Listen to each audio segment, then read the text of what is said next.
Salut à toutes et à tous et bienvenue, j'espère que vous allez bien. Je reviens aujourd'hui vers vous pour vous parler du dernier livre d'Olivier Norek, Entre deux mondes. C'est donc l'histoire d'Adam, un Syrien donc qui va forcément fuir la Syrie, qui veut aller en Angleterre mais qui va bien sûr passer par la France.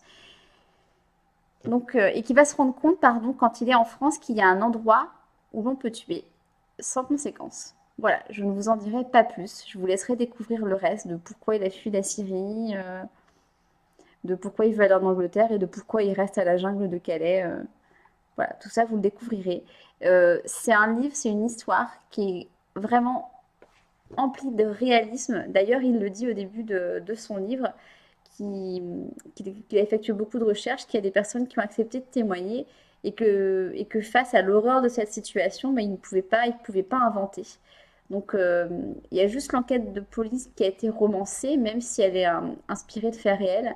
Donc voilà, je trouve que c'est très très intéressant parce que du coup, une fois que j'ai vu ça, quand je me suis imprégnée de l'histoire et quand j'ai lu toute l'horreur de la situation que pouvaient vivre ces personnes au quotidien, j'avais l'impression de me prendre la puissance des mots en pleine face.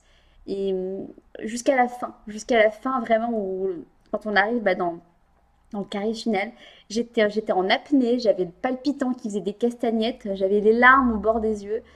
Il est vraiment puissant ce livre. Je vous assure, il est empli de réalisme. Il est plein d'humanité. Pour moi, c'est de loin le meilleur que Olivier Norek a pu écrire sur ce que j'ai pu lire de lui. Enfin, jusque-là, j'ai tout lu de lui. Enfin, tout ce qui a été édité en tout cas. Donc voilà, je ne peux que vous inciter vraiment, je vous assure, à le découvrir, à le lire.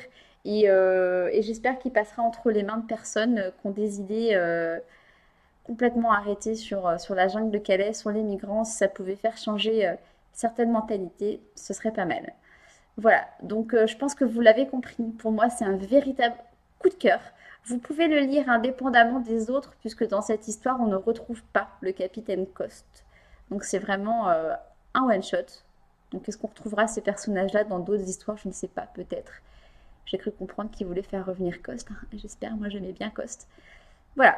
Donc si vous l'avez lu, n'hésitez pas à me donner votre avis. Et sinon, n'hésitez pas à le lire. Vraiment, je vous assure, c'est un uppercut en pleine tronche ce livre. Vous êtes obligé de le lire.